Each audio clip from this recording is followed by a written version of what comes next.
Class first year میں over کوٹ سبق ہے، افسانہ ہے غلام عباس کا۔ اس کی یہ لائنز آپ دیکھیے صفحہ نمبر 31 پر۔ نوجوان کے گلوبند کے نیچے نیکٹائی اور کالر تو کیا سرے سے قمیص ہی نہیں تھی، اوور کوٹ اتارا گیا تو نیچے سے ایک بوسیدہ اونی سویٹر نکلا، جا بجا بڑے سوراخ تھے، اور آخر میں ہے جسم پر میل کی تہیں بھی خوب چڑھی ہوئی تھیں۔ تو یہ آپ دیکھیں گے صفحہ نمبر 31 ہے، اوور کوٹ ہے، غلام عباس ہے، ہمارے سماجی اور تہذیبی ظاہر و باطن کو عیاں کرتا ہوا یہ افسانہ اردو ادب میں شاہکار کا درجہ رکھتا ہے۔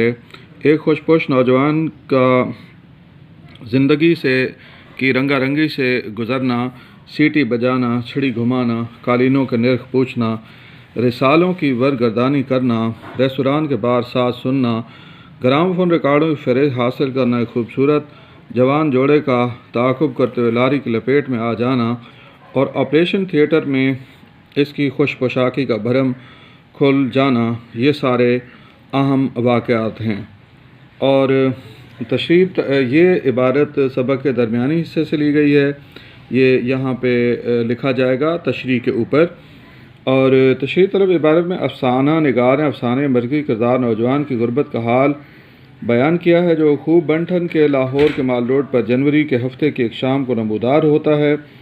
وہ مختلف مقامات سے ہوتا ہوا مارے تجسس کے خوبصورت جوڑے کا پیچھا کرتے ہوئے لاری سے ٹکرا گیا۔ اس کے اوور کوٹ کے نیچے پھٹا پرانا سویٹر اور بنیان تھا، یہ تھی غلط ہے، تھا ہوگا، شرٹ نہیں تھی، جسم میلا کچیلا تھا۔ اس نے ظاہری طور پر اپنے آپ کو خوبصورت بنا رکھا تھا، مگر حقیقت اس کے برعکس تھی۔ جب بھی چاہیں ایک نئی صورت بنا لیتے ہیں لوگ، ایک چہرے پر کئی چہرے سجا لیتے ہیں لوگ، یہاں لفظ بقول شاعر بھی آئے گا۔ نوجوان کے گلوبند کے نیچے نیکٹائی اور کالر تو کیا سرے سے قمیص ہی نہ تھی۔ اس نے بادامی رنگ کا بڑا ہی خوبصورت اوور کوٹ زیب تن کیا ہوا تھا، جسے اچھی طرح استری کیا گیا تھا، سلوٹ نام کو نہ تھی۔ جب اسے پیش آنے والے حادثے کے بعد ہسپتال کے آپریشن تھیٹر میں اوور کوٹ اتارا گیا تو اس نے گلوبند گلے کے لپیٹا ہوا تھا، جس کے ساتھ پاؤڈر بھی لگا ہوا تھا، مگر اس کے نیچے نہ ٹائی، نہ کالر، نہ قمیص، کچھ بھی نہیں۔ ظاہر ہوا کہ ظاہری طور پر امیر نظر آنے والا یہ نوجوان حقیقت میں غریب تھا، اور حادثے نے اس کی حقیقت عیاں کر دی۔ حقیقت چھپ نہیں سکتی، بناوٹ کے اصولوں سے، خوشبو آ نہیں سکتی کبھی کاغذ کے پھولوں سے۔ نوجوان کا اوور کوٹ اتارا گیا تو نیچے سے ایک بوسیدہ اونی سویٹر نکلا، جس میں جا بجا بڑے بڑے سوراخ تھے۔ ان سوراخوں سے سویٹر سے بھی زیادہ بوسیدہ اور میلا کچیلا بنیان نظر آ رہا تھا۔ اس کا یہ لباس اس کی غربت کو ظاہر کر رہا تھا۔ نوجوان حادثے سے قبل تو بہت ہی خوبصورت نظر آ رہا تھا۔ اس کی خوبصورتی کا سبب ظاہری خوش لباسی تھی۔ عربی زبان کا مقولہ ہے الناس باللباس، لوگوں میں پہچان ان کے لباس سے ہوتی ہے۔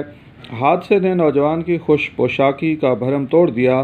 بقول مرزا غالب، نقش فریادی ہے کس کی شوخی تحریر کا، کاغذی ہے پیرہن ہر پہ کرے تصویر کا۔ نوجوان گلوبند کو کچھ سلیقے سے اپنے گلے پر لپیٹے ہوئے تھا کہ اس کا سارا سینہ چھپا رہتا تھا۔ اس کے جسم پر میل کی تہیں بھی خوب چڑھی ہوئی تھیں۔ اس نے معمولی خوش لباسی سے اپنی اصلیت کو چھپا رکھا تھا۔ اس نے جسم پر چڑھی میل کی تہوں کو ظاہر نہ ہونے دیا۔ لاری سے ٹکرا کر زخمی ہو جانے سے اس کی حقیقت عیاں ہو گئی۔ ظاہری طور پر خوش لباس انسان در حقیقت صابن خرید کر نہانے سے بھی قاصر تھا۔